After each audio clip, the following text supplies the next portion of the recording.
We rocking and rolling. Hey everybody, happy Wednesday evening. This is Data Firm The Real, and it is typically Kia and Marcus, but tonight it's Kia and Felicia. So I want to do a small intro and then I'll let her introduce herself as well. So as you all know, who else is coming on? Who else I gotta kick off? I want to do a small intro and then I'm kicking you off, Keldrick.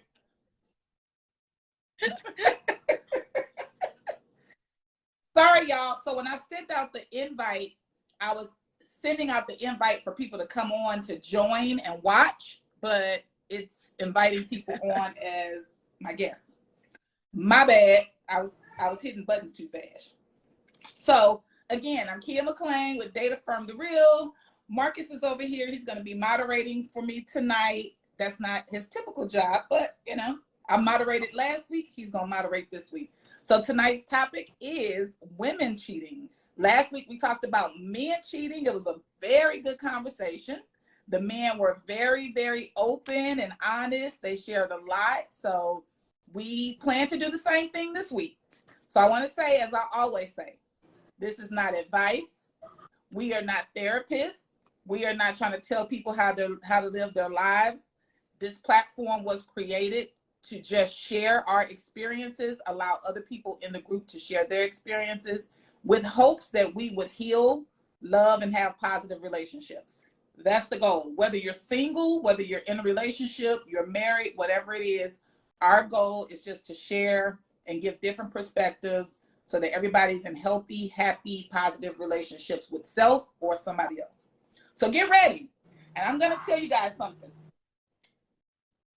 Women typically disagree with me on this, okay? So y'all get ready. I'm ready to see the comments. I'm ready for y'all to fire off. That's okay. I'm good with people disagreeing. That's what it's all about. We learn and we grow together. So let's just do that. So the guest this evening is my friend and my sister, Felicia Neal, and I'm going to let her tell you a little bit about herself.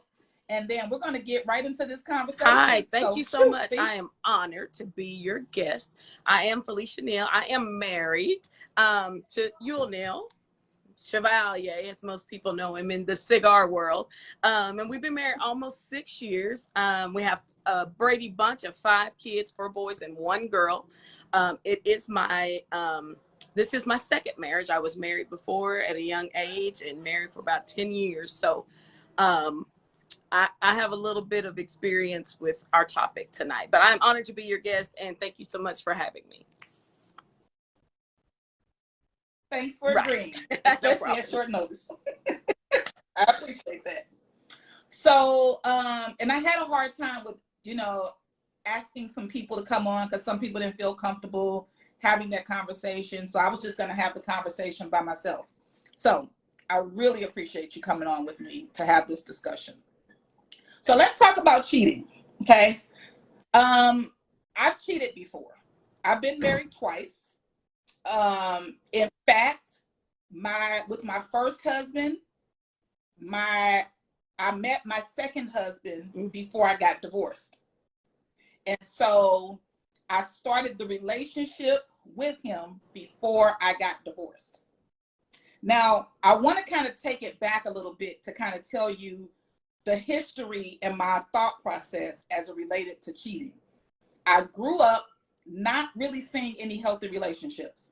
I can remember being a kid and the only relationship that I saw that appeared to be positive was an aunt and uncle who I rarely saw. Everyone else, it was a bunch of toxicity, okay? My dad was kind of back and forth with my mom. That was a toxic situation. My grandmother and grandfather were together. I didn't see or know about any cheating there, but it just wasn't the healthiest relationship. But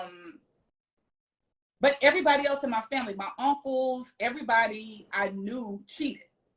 Okay. And so that was my example. I saw cheating. No one ever talked to me about relationships, being faithful, what that even looked like. So I was not aware of what that entailed. I didn't know how to have a healthy relationship. Right. So I was like, oh, we just cheat, right? You just do whatever you want to do. And so that's my background. In addition to that, I've always had a bunch of male friends. And the male friends that I had, the bulk of them back in the day, they were cheaters. Right. They were players. They were in the streets. And they taught me the game. Like, they would talk to me like I was a guy. And they were like, in fact, I want to share this real quick story. I remember I was in my early 20s and I got caught up with this married dude. And I started having feelings for him. And I called my brother. He was my best friend, but he was my brother. I called him and I'm crying. And I'm like, oh my God, he did this to me. And my brother, like, as much as he loved me, very sternly said, you better stop crying. Yep. If you're going to play the game, respect the game. And he said it that hard to me and that harsh. And when he said that to me, it was like something inside of me jerked. Yeah. And it was like that for a long time. And from that moment on, I moved very differently in relationships. I disconnected, right? I just disconnected. There was no emotion. There was no feeling. I was just like, whatever. It's whatever. They do it, so I'm going to do it, right? That's not what I wanted. I knew what my heart wanted, but I was like, this what we doing? That's what we doing. And so I had a lot of relationships where if I found out he was cheating, I would cheat. And then when, again, in my first marriage, I had in fact told him, I don't want to be in this marriage anymore. I'm done. He insisted that we keep working it out. I cheated. Then I stopped the relationship. I was like, look, I'd rather get divorced before we go any further with this. So we stopped talking. I got divorced. We dated. Right. And then I got married to him. Our backgrounds are a lot alike. My parents were married all of my life. We lived in the same house. You know, my parents, they own a business. They own 2 businesses. And so my dad, he was a cheater. That's all I knew. Like, he should have cheater on his tombstone. But he was married to my mom forever. They were married for 50 something years.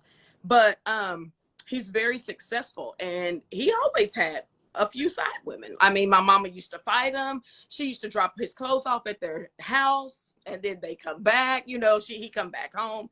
So it was that. But I am the baby of 10. I have 9 brothers. And there was no such thing as being a girl. Like, I have always been taught what not to do. Don't let a dude do this. You can't let a dude do that. From my brothers and from my dad. So I grew up in this knowing, like, wanting to have a relationship, but like I was going to be the head of my relationship. Of course, you don't know that when you're 16 or 17, but that was my mentality. Nobody's going to do anything to me. You know, there's a certain way I'm going to live. And there's not one guy that's ever going to beat me cheating. Because I can cheat better than you, because or I can spot you cheating. I know what you're doing because I know how guys do, because this is how I was raised. And even though my parents were married, it wasn't a healthy relationship. God knows that was not a healthy relationship. It was very toxic. All my brothers, they had wives, but they had babies by the side women, or the side women would show up with the babies. It was always something with them. So the background was a lot of the same. And I had a relationship very young with the older guy. I was 15, he was 19. We lived in a college town, East Texas State, and he went to college to play basketball there. I was always an athlete. And I had a relationship with him young. And then, of course, he left after college. And then we ran into each other again years later.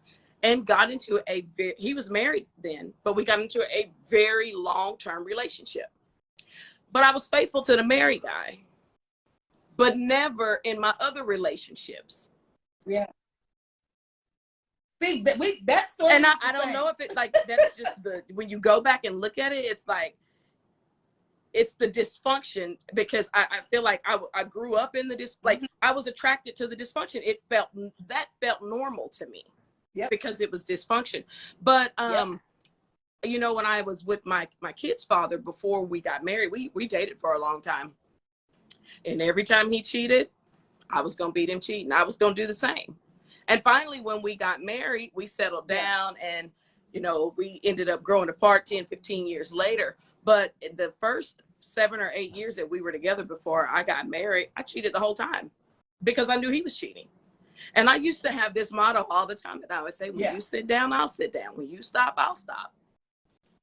It was just it was like a competition almost. Yeah. And that part of it for me, I know when I sat back and kind of thought about, you know, my history with that and the toxicity and all of that attached to it, that was part of my healing journey. Just trying to decipher, like, why was I doing that? Why was it a game to me? You know, why did I play this game? Why did I involve myself in this game? Right. Knowing my heart didn't want that. Knowing that's not really who I was, but that's who I became. And I also felt like it was kind of taboo to even have the discussion that women cheated. It was always men cheat, men are dogs, men this, da, da, da. And I'm just gonna be honest. When I was cheating, so were my girlfriends. And nobody knew it. It wasn't really discussed like that. And I hear a lot of women say this. This is why I said women, when I prefaced this at the beginning, a lot of women disagree and they get angry when I say this. But women cheat just as much as men sometimes. And women are not put in the limelight about it. It's always the men. I think I've heard the saying, women cheat better. They get away with it. All of these types of things, whatever the dynamics are, I believe women cheat just as much. Right. I'm not saying all women cheat. I'm not saying this is a blanket statement, but I do know that there are plenty of women that cheat. It's not discussed. It's not, you know, that's not illuminated. It's always talked about. The men ain't this, the men ain't that. But it's a lot of women. I've met plenty of men who have been cheated on. And in fact, I think the other part to that is men don't talk about it as much because it's traumatic to them. It is, it really hurts their ego. It damages their ego. So they're not talking about it like women are out here. Yeah, I got cheated on. It's like a badge of honor. Like, me too, girl. I got cheated on too. But men aren't broadcasting that as much. So I'm gonna say that, you know, as a woman who's cheated, as a woman who's had friends and people that I knew, other women I knew that have cheated, they're like, don't sleep on the and fact I think that one of the things, how it gets almost romanticized for women is because women cheat out of, it's an emotional thing. Women only cheat emotionally. Men just cheat because it can just be physical. You know, for men it's physical, for women it's emotional. If I've always heard, you know, if a woman cheats on her husband, it's because emotionally she was lacking something. I know a lot of women who cheat for physical. It has nothing to do with emotions. But I think it is absolutely, it's different. But I also think with men, because they do have this ego, you know, it's that I've kind of always lived by, you couldn't handle it. Like, you can't handle this. If a man cheats, it's like a woman is supposed to just get over it and, you know, just accept him because he's a man and that's what they do. But, and most women do. But when it comes to a woman cheating, men can't handle it. They can't handle it. And women are painted in such a different light. It's just, oh, that's a man if he does it. But if a woman cheats, she's a hoe. You get painted in a totally different light. Very true. Very true. Very true. And that's, I think that's another reason. You just pointed out another reason why women don't expose that. They don't tell the truth about it because they're going to be labeled a hoe. While when a man cheats, it's who he is. Men cheat. You should just accept it. You need to forgive him. That's, you know, that's just what men do. But when a woman cheats, it's always, that's a typical number one answer response. Oh, she's a hoe. And then the other caveat to that is some women don't even want to be seen as that. So they're not going to even speak on that. They're going to be like, no, I'm this wonderful sweetheart and I don't do anything. And again, you're not you're not really allowed. I don't like the word allowed, but I can't think of the other word I want to use right now. You're not given the grace. Yeah. You're not given the grace to be honest and open about that. Even though last week we talked about men cheating, right? And it's like, okay, that's what they do. That's what they did.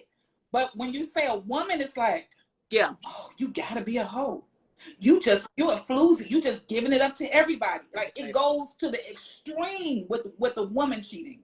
It goes to the absolute extreme, and I think that's the difference when it comes to it versus when a man. It's a lot of forgiveness there. There's supposed to be a lot of understanding there. Yeah, a lot of grace. Yeah, yeah.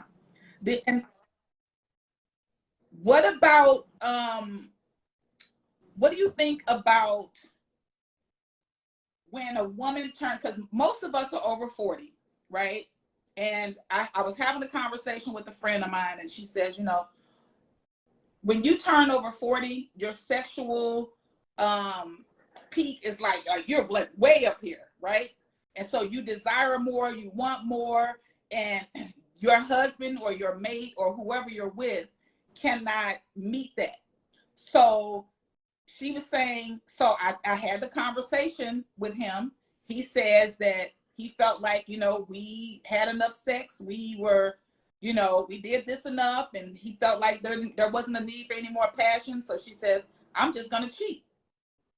I'm just going to cheat. And I said, well, I don't agree with that. I don't think that's the route to go. I mean, maybe you need to spice it up. Maybe you guys need to do something different.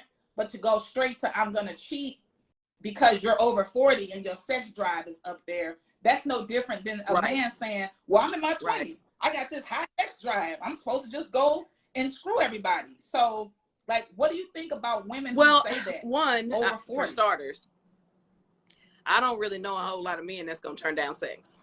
I don't know a whole lot. That if you want to have sex 5 times a day, they just go, okay, let's do it.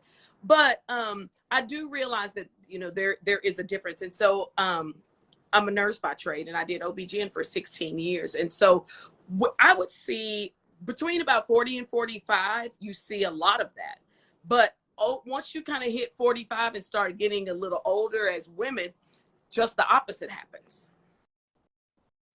So when it does happen, it's very short-lived. I don't think it gives you, it's not a pass to go cheat. No difference than, like you said, if a man is, has a higher sex drive. But there are other things, like you said, spice it up. Let's do some, whatever it is we need to do for us as a couple. But cheating is definitely not the answer. And once again, that's a very short-lived period for most women. Because soon after that, you kind of hit that perimenopause phase. And then your sex drive goes all the way back down, like below where the lowest it's ever been in your entire life. And so you have that caveat to kind of deal with on the flip side of that. But I don't think it gives you, but it's definitely not it's not a green card. It's not a green card to go. Yeah. And I think another thing that I've seen with women is having voids. And I think I saw a bit of Tiffany's comment before about, dealing with the trauma and healing, which is what I talk about constantly. That is huge. Those voids, there are so many women who are trying to fill voids. And so it's like, well, because here's the key. And I'm going to say this from my experience of therapy and going through my own individual work. The key is nobody else is going to fulfill you in terms of giving you happiness. You have to provide yourself with that happiness. You need to do the work that's required to heal. You need to do the work to recover from that generational trauma, all that toxicity that we've seen as kids. And, you have to grow from that. Because if not, anytime you feel a void, there's an out. Yeah. You're going to go cheat. And that's not the way to go. And so for me, it took one of the things that the men talked about last week was maturity. It took maturity. It took me doing the work to understand, like, that's not the way to go. I don't need to get him back. I don't need to try to fill a void. I don't need to do something because I was taught that. I can unlearn that behavior, right? So it's like all of those things that I had to factor in order for me to heal and not do that anymore.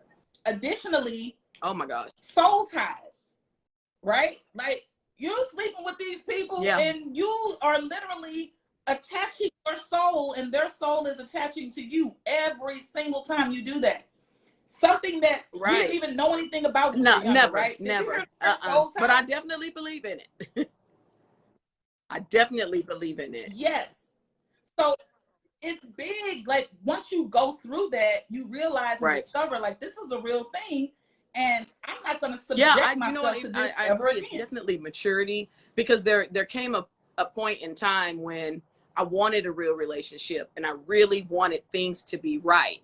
And I poured my heart and soul into one person. You know, it was like I didn't even care. And then when things go wrong, my mind doesn't go to, oh, well, what can I do? Or let me get back at him, or let me, you know, if we're having a bad day, I listen, let me drink some wine and then let me figure this out. I may call somebody inventive. Like I'll call somebody inventive about it, but there's nothing in me that says, I want to go right this wrong. I don't have that. But you're right. You have to outgrow it. And I don't know. I don't know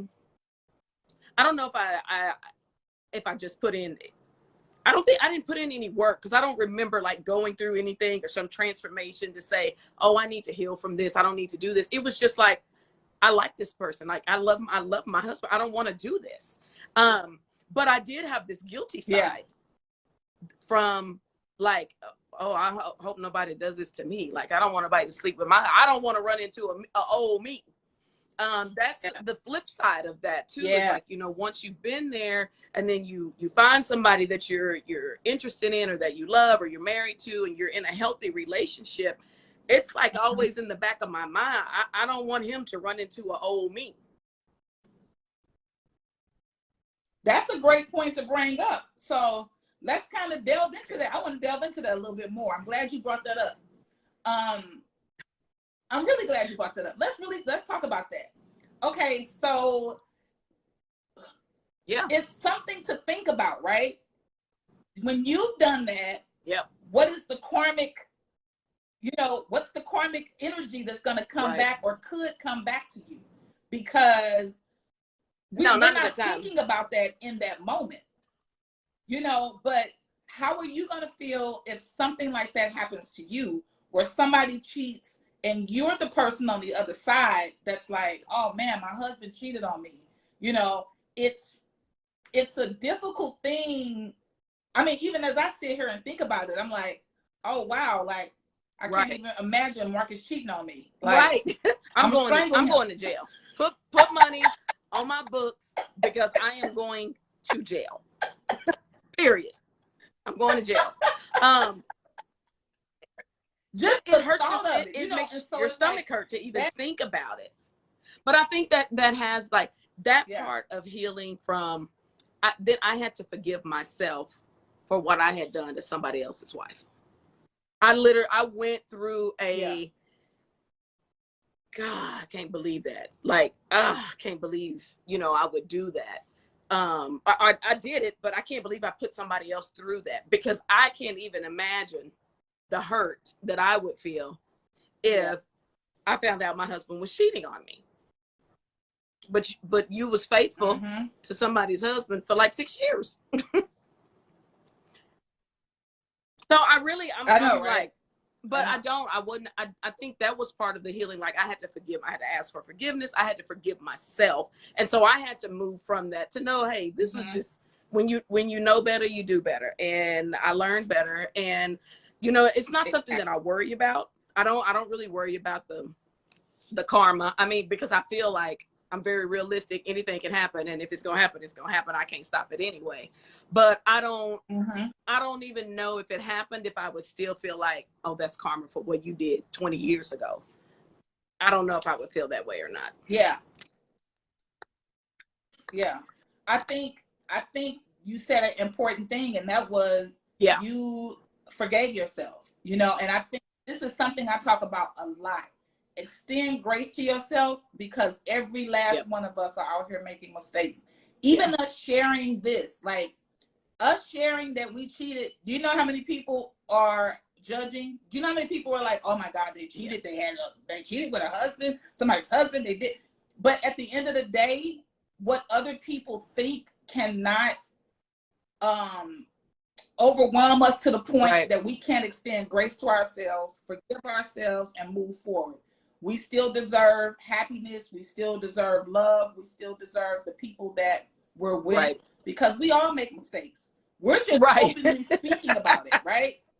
Who knows what you did that you ain't sharing with us, but it doesn't matter. I think the main point is we're being honest about that, so that other people may hear this and say, if they're not forgiving themselves, if they're not extending grace to themselves, if they're cheating with somebody else's spouse or significant other, that they stop, because it will have a huge impact on your relationship with yourself and with your mate. And how many times do we see people get killed and hurt for doing stuff like this? This is another part of it that we didn't really touch on last week, but I wanted to touch on, in our conversation, because this is a huge thing that happens. They will. People kill people for this, because it's like, you're playing with my emotions. I'm all the way in with you. You're out here cheating with people. You're out here doing all kinds of stuff. And so I'm going to share something else with you all, because I'm transparent on here as always, y'all. So before Marcus and I got together, I was engaged to get married. And the person I was engaged to, I did not find out until after he passed away that he was cheating. Now, I'm only sharing this with you to say that whether he was alive or dead, it still hurt. It's still, because that's the impact that cheating has. It still hurt. It impacted my healing process. It impacted a whole lot of different things, because when you get cheated on, you start to question yourself. The same things that with what you did that somebody else was questioning. You start to question yourself. You start to doubt yourself. You start to say, when, how? That I talk to you all the time. You were here all the time. And it's all of these questions that you have in your head about it. That this is no knock on him. He's gone, right? So I'm not throwing anything on his grave. It is a true issue that in his death, I had to cope with his death, and I had to cope with and I can only imagine, because with my personality, I would just be like, so am I gonna bury him or not? Because I mean, because you're so torn, like you said, because you're dealing with two different emotions that are just, I mean, emotions all over the place, right? So I remember, and I'm sharing this with you all because, this is I just feel it. This is going to help somebody, when it comes to healing and even forgiveness. I remember the first 30 days after his death, I literally was in darkness in my room. I was just in complete darkness. I could not, because I literally, the day I found out he died is the day this woman reached out to me. I didn't even have 24 hours to cope with his death. It went from he's gone to, he was engaged to me too. So it was a lot to deal with. And I didn't know what else to do other than go dark, right? So I did that for 30 days. And no lie, I remember waking up and my cousin called me and she said, open your blinds today. Open your blinds today. And I mean, I was just in tears. And I got up in tears and I opened my blinds. And I remember saying, this is the last day. And I called a grief therapist. I started my grief therapy. And I said, you know what? I am not going to allow this to kill me too. I forgive him and I release him. At the same time, I forgive him and I release him. And I'm going to do the work that it takes to properly heal from this. And so that's the depthness of what cheating can do. He was dead, but I'm still focused on that. I'm still in my head thinking, when did you have time for this? Where was I? You're still trying to. Where was I? I'm like, you call me when you get in the shower. Exactly. You call me when you're walking out the door. Like all of these different things. You're FaceTiming me at night. How did you do this? But then I had to say, you know what, Kia? None of that matters. None of that matters. It happened. Forgive him. Extend the same grace that you have extended to yourself, and move on, because that's all you can do. But cheating can impact you. It impacts people mentally, emotionally, physically. Like I said, I couldn't get out the bed. I laid in darkness. It affects my body. It affects my mind. It affects all of that. So cheating is a very mentally and emotionally draining thing. And it takes you to all of these different places in your head. And how unhealthy is that for us to have to go through? You know, and then how unhealthy is it? Think about this also. And I'm going to, again, be honest. There are times in my head, I know good and well Marcus ain't cheating on me. Okay. It's a lot of things I don't know, but I know he's not cheating on me, right? I could be sitting here and be like, I wonder what. Yeah. And that comes from, I'm still healing from, I'm still healing from some of the things that I've done. I'm still healing from things that have been done to me. But this is the impact that cheating has. So for people who are considering cheating, for people who have cheating, it has huge impact, huge impact. And so you need to think about that before you put yourself in a position where you are exposing your spouse, your significant other, and putting them in a situation and yourself. Protect the people that you love enough. Yeah, because once you've been cheated on, or that trust has been broken, and then you're trying to rebuild any little thing, because you're still healing, and healing is not, it may be 2 years, it may be 5, it may be 10. So in the process of where I feel like it's kind of a constant lifelong thing, kind of like an alcoholic. You're always in recovery from what has been done to you. And so I think when you're doing that, anything can trigger it. And so it's a work in progress to figure out how to work through those triggers. Like I know he ain't cheating on me, but what is he doing? Like, you have to be able to work through those triggers and be able to, as I say, talk yourself off the ledge. Because I mean, it's real. It physically affects your body, but things can trigger it, and you just don't know what's going to trigger it, or whatever triggers it.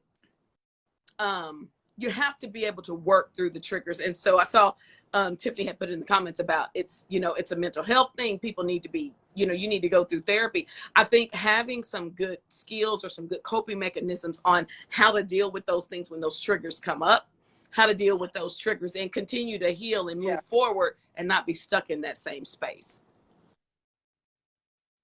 Absolutely. I mean, because we're human. The triggers are going to come. I've gone through extensive therapy. The triggers are going to come. The thing that happens for me now is I know how not to go to him and say, I had this thought. You cheating on me? Like, so because I've learned how to maneuver, he doesn't know that I think that. It doesn't go to him. It's in my head. And then I work through it in my head, and I'm like, okay, Kia, you're tripping. You're doing too much. Now you need to you have to work through what you've learned. And when you said it's constant, it is. My third book as part of my series is called The Constant Road to Healing. It is. Because it's continuous. Right. You don't just poof, because you had 20 years of traumatic experience throughout your childhood that you cannot just poof, get away. I think sometimes, and it's just gone. You're going to constantly be dealing with those things. And again, those triggers are going to come up. How do you cope? How do you deal with it? How do I not attack him and make him feel like I'm treating him like he's cheating and he's not? That's for me to deal with. It's not his problem. And that's what we deal with sometimes. It's like, okay, I need to deal with this. Right. It's not I think him. Sometimes too, you mentioned your childhood traumas and things like that. You go through, and I had some childhood traumas, and I had to go through therapy different points in time in my life. I probably need to go back. I've had to go through therapy and deal with some of these things. And so I think everything becomes a big snowball. It's like a snowball, and it becomes an avalanche. And without getting some healing or finding a way to be able to cope with it, it does become an avalanche, and sooner or later it hits something and crashes and burns, or crashes and melts. But it becomes that. And so I think when you're on the flip side and you're the person that has cheated, you also have to give a little bit of grace, because you don't know how that one act that you've done may have triggered something to happen to that person when they were 16 or 17 years old. And without that person getting the help that they need, you're in this constant, this constant state of, one, always being triggered, two, not knowing how to handle your triggers, and three, creating a unhealthy relationship. It's a big deal. Yeah, and it is, and that's the purpose of us having the discussions. And a few months ago, we had a weekend session. My cousin, who is a therapist, came into town from Cali. She spent the weekend with us. There was a men's forum and discussion one night, and then there was an open discussion forum another day. This was end of July, babe. So end of July. And when I tell you, I was like, this room needs to be packed with us. Like, because many of us are not dealing with those traumas. We're not dealing with those issues that got us to this place. And the sole purpose, when Marcus and I created this group, some of the reasons that we created the group is we kept discussing, it is important for us to come together. Our community needs to get back to solid, true Black love. Community. We need to all see each other in happy, healthy relationships. We need to be able to come to each other. We need to be able to talk to one another and be like, you know what? Not in the way of I'm telling my business, not in the way that I'm exposing my partner, but in a way that, hey, y'all been married for 40 years. Y'all been married for 20 years. Right. How do you guys deal with things like this without judgment, without ridicule, without backlash of having these types of discussions? Because we all deal with all facets of this, right? So how can we create something that's going to bring us together in a united space where there's no judgment?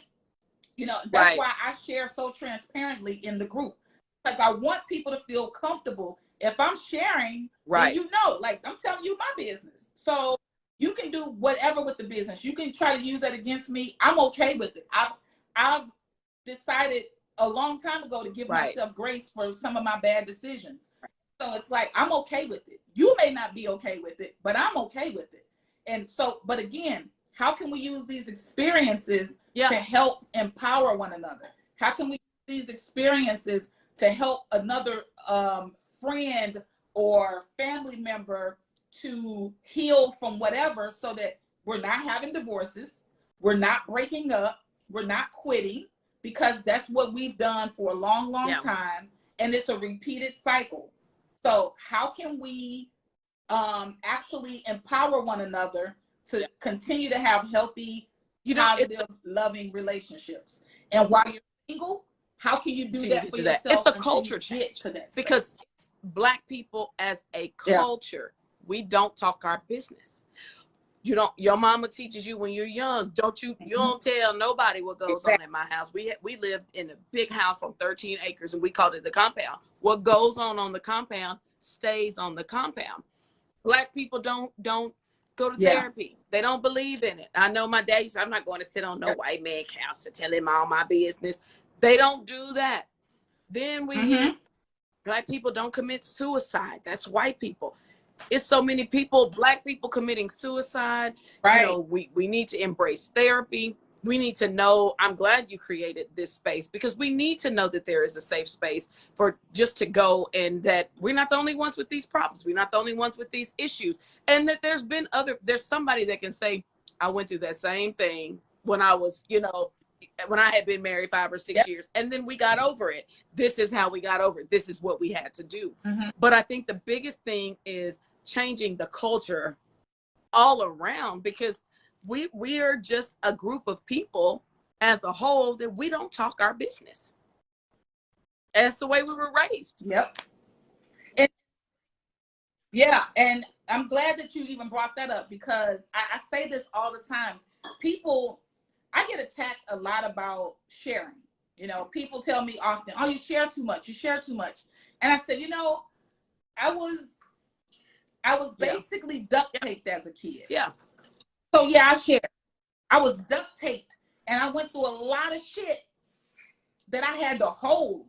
And so now this is part of my healing. If you don't like it, delete and block and exit stage left, because this is helping me and it's helping other people.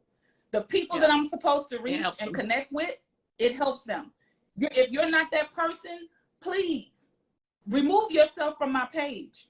Kia, you overshare. You shouldn't tell people this. You shouldn't tell people that. Well, that's what happened with me. People didn't tell me shit, and I grew up not knowing, unaware, and so I had to make a ton of fucking mistakes, right?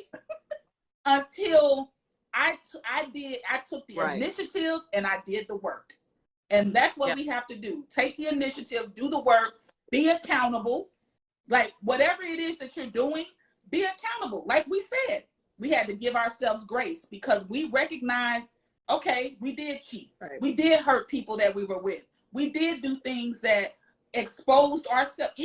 Let's even talk about, before we close this out, because it's 7:45. This is so good. Let's even talk about the exposure that we're putting ourselves in, and the partner that we're in when we cheat. Even if you use protection, there's still possibilities that you can be passing something, right? There's still a possibility that you can be contracting something. You don't know what that person you're cheating with has. What's going on with them? And so you have to consider all of those things. When you think about cheating, you need to think, hey, this person, I don't even know this person. I don't know this person's history.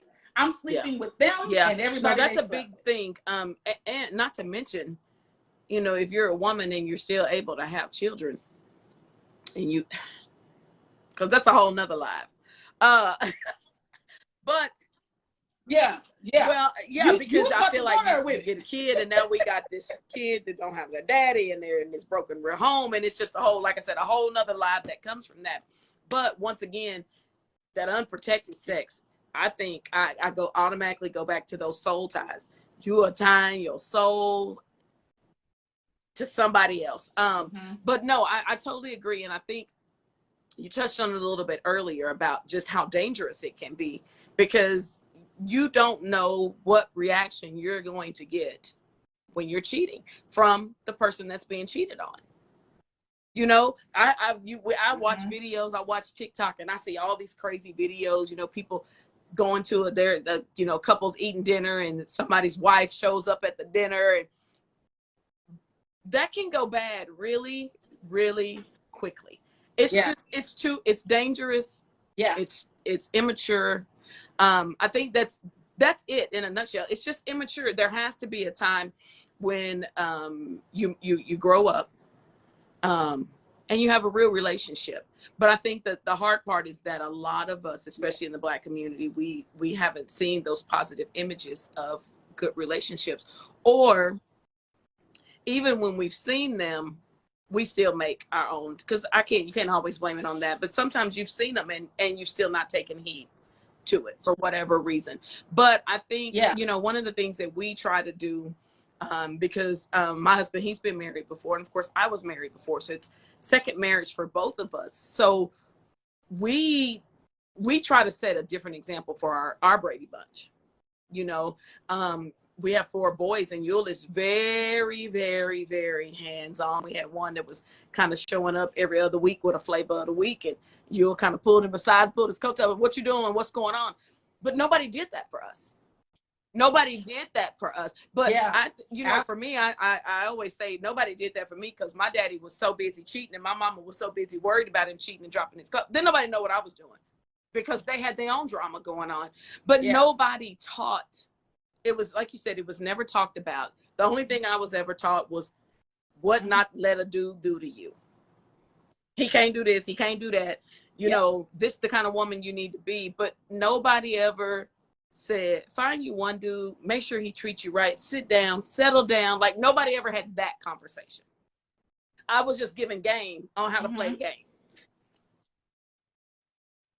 Yeah, and that's the sad reality of it. I mean, my uncle was, I had two uncles, and the uncle that was really more like my father passed away when I was 18, but he was the only one that was like, you know, I got pregnant at 18. He told me to get married to my son's father. Right. He said, you know, do the right thing. You guys need to create a family. Don't just be out here having babies with other people. Like, don't, and that's one of the main reasons why I didn't have any other kids. He's like, just don't go having all these kids all over the place and, you know, that type of thing. But because he knew that I had already been exposed to a lot of different things. So he wanted to instill that in me, because at that time he was sick. We knew that he was dying. So he wanted to leave me with that. Like, no, Kia, I want you to have a family. I want you to do the right thing. Like, don't do what you saw me do. Yeah. But again, I saw that. That's what I saw for 18 years. And nobody else, even after that, had a conversation with me about being in a committed relationship, you know, settling down. Like, that was, marriage wasn't even a conversation. It was never even discussed. So it's like, do you realize, that's why when people say to me, stop oversharing, I'm like, do you realize the amount of information we didn't get? And now we didn't have Google. So we didn't have all the access that these young people have now. We were literally figuring it out. It's so true. You just, it was trial by fire, and everything that you did, it was either it worked or you got burnt. Like, I mean, there was nothing, and there was nobody in between and in the middle. And so that's why, you know, I am grateful that we try to do something different with our kids, because we didn't get it. We just didn't. We didn't get it. And like I said, I think it's because how we are as a whole. But I will say, with the younger generation, this new millennial generation, that they good for, they down with the therapy. They go get their visits. They will, who do I need to talk to? What medicine do I need to take? They're good about that. But I don't know, because we are their parents. And if they watched us when we were in our 20s, we were probably not good examples for them. We're not good examples. No, absolutely. That's funny that you brought that up, because I had this conversation. My son's 27. And we had this conversation. Well, I started my journey of healing and therapy in my 30s. So he got, by the time I started, he was like preteen going into teen. And so he really remember a lot of stuff when he was younger. Yeah, exactly. And so that's good. But he's like, you know, Mom, all I remember is that how you spoke to me about relationships. Like, and he's 27. He doesn't have any kids. He, you know, like, he understands certain things, because I think we had different conversations than what were had when we came up. We have very open conversations. He called me last night. He's like, Mom, I think this girl is overbearing. She's doing this and this. What do you think? What are your thoughts? Like, and so we can have those types of conversations, and young people are a lot more open to doing the work and understanding. I want to do it the right way. I don't want to mess up. I don't want to make mistakes. And so that was so helpful. I think for me to start doing that, it was helpful to him, because we didn't have that growing up. Nobody gave us that. We didn't have the tools. And it's not, and I tell my mom this all the time, it's no knock against you. You did the best that you could with the tools that you had. You pulled out the tools out your toolbox and you used them. And I'm not upset about that. However, I'm reversing that. I'm reversing all of that. And we're going to move in a healthy, healing way now, because that's not the way that we want to go. That's not the way these young people are going. Like you said, They're getting their therapy. They taking their They are. and they speak out. My oldest son, he's 24. And when I was his age, I was pregnant with him and, you know, with his dad in that relationship. But he's never had a serious girlfriend. He graduated college last year, working on his master's. And we talked about that. And I said, you know, you've never had a serious girlfriend. He said, I'm not ready. He's like, I'm not ready. It'll happen when it's time, but I don't have time. I'm too busy with this. I'm busy with that. And he said, I don't have time to fully commit and give a woman what she needs. And I'm like, I wish somebody had told me that. You see how honest they are? I love how honest that the younger people are now. Like, they're so honest. They don't have a problem with just telling you, like, hey, this is not what I want. Because my son, you know, he said something similar. He had one serious relationship, and guess what he did? Cheated. And you know why he cheated? Because he allowed peer pressure to get him. And so a friend of his was like, oh man, you won't be all faithful. And he was like, man, I ain't gotta. You fell for the banana in the tail. But at least, and he's aware enough to know, like, he can have the conversation and say, you know, Mom, I messed up. I cheated. That's not something I really want to do. I don't know why I did that. It was stupid. It was inconsiderate. I was not being thoughtful in that. You know, so he's very aware. Younger people now are so much aware. That's why what we're doing here, I hope that we have the opportunity to mentor younger couples. We have the opportunity to mentor younger people so that they don't make the same mistakes that we made, and that they're not out here cheating. They're not out here in dysfunctional relationships, that they learn how to be accountable even when they do make those relationships. Right. When they make those mistakes, so they can evolve and become healthy, healed, and have positive relationships with self and others. So we are 5 minutes from 8 o'clock, and we are so committed to doing this for an hour. So I want to get closing remarks from you. I want to see if there's any comments or questions in the section, in our comment section. Babe, do we have anything we need to address that hasn't been addressed? So everything's pretty much been comments. Rick at one time said,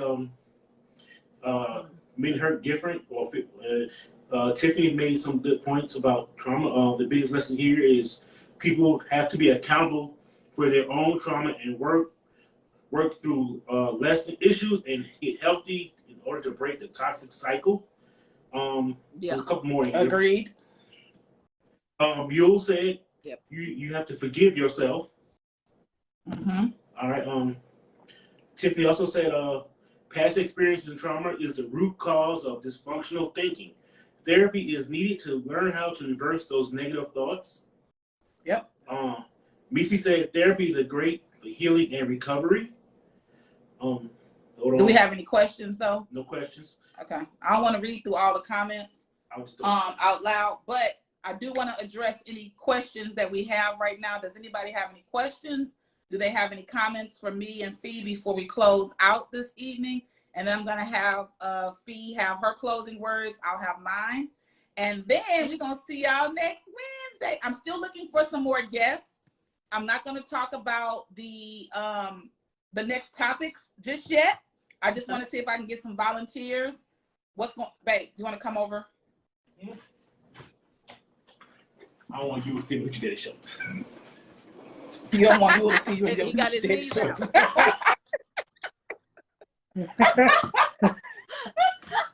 Tell him I heard that shit. I heard that shit. He got his knees out. What's up, bro? I know you got them shorts on. Hi, Sabrina. It's funny.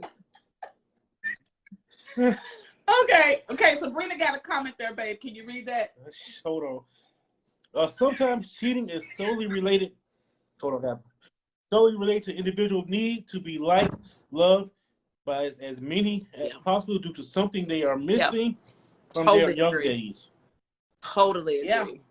Yep.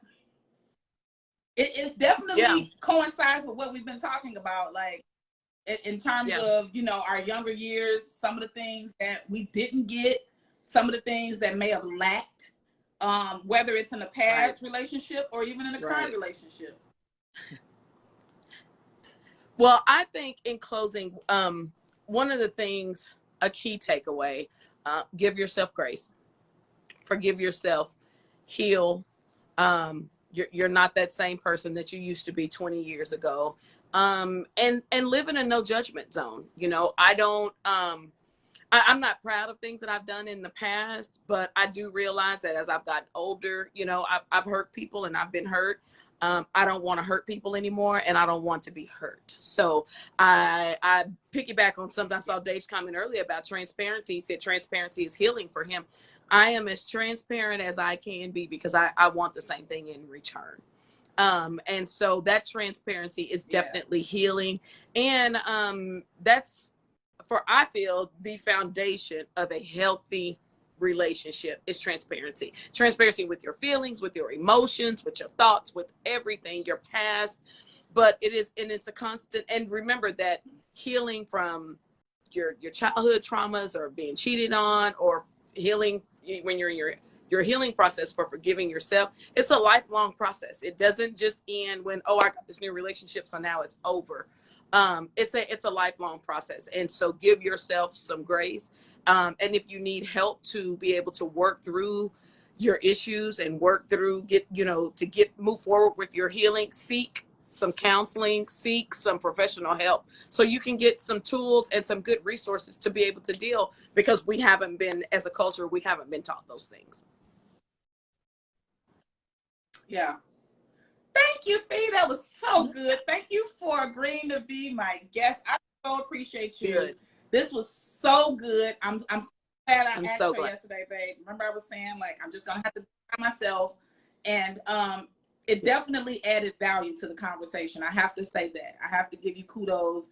You added value to this conversation. I want to close by saying it's important that we understand the definition of cheating. And we didn't really go over that. And I want to close by talking about cheating is anything that your partner does not know about, that you're doing, that you know is wrong, that your partner would deem as hurtful. So at the moment that you think about, hey, I want to go and do this, or hey, I want to go and do that, you're at that space of cheating. And you need to use your tools to do whatever is necessary to remove yourself from that space, because it's going to cost you your relationship, and you're not going to feel good about it. So do the thing that's healthiest for you and your partner. As you stated, give yourself grace, forgive yourself, and heal, so that whatever it is that you did in the past as it relates to cheating, that it doesn't carry over with you in your new relationship, that it doesn't carry over with you even in your single life, that you're able to remove all of the pain, all of the trauma, not necessarily even remove, that you're able to cope through that. Because there's a possibility that, again, those triggers are going to come up. But do the work so that you're in healthy, happy, loving, positive relationships. I want to also remind everybody, you pointed at that, babe, but I want to remind everybody that we are very close to celebrating our 1-year anniversary of Date Affirm the Real. And we will be hosting a weekend of events starting on October 21st. October 21st is a happy hour. Please, please, please RSVP. I'm going to send out a separate invite for the happy hour. Saturday is the masquerade party that we need to get deposits for. By Saturday, we will have a yes or no on that, right? Correct. We have to have a certain amount of people to commit. If we don't, we're going to have to cancel that event. So if you don't pay your deposits, we cannot have the event, the masquerade party. And I'm going to be sad because I already bought a dress. Because I'm just saying, y'all pay y'all deposits.